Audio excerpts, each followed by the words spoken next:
maisha. Wasikiaisa. Nitaje kwa nani katika maisha? Mimi kama nikuwa journalist. Hii journalist nikisoma, kuna mtu mbele mwenye atanispush nikaajiriwe kazi.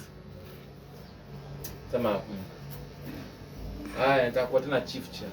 Hii chief ndio nitafutaje kwa urahisi. Kuna mzee alinipea wazo, ananiambia ifanye ile kazi ambayo hutapata ugumu wake kutafuta. Umepata hizo?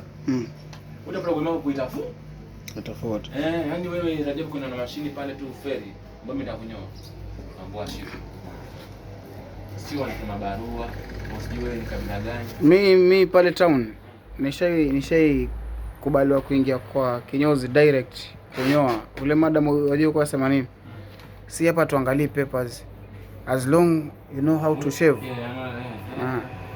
Wajua practically sitaki kudanganya, real ina make sense.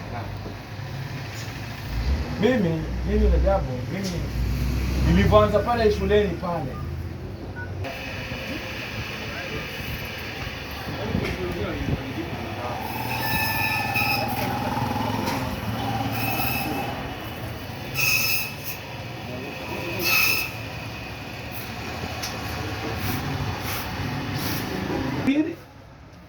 Paka mama mwingine pale Mkikuyu kana niuliza, eti wewe unataka kusoma?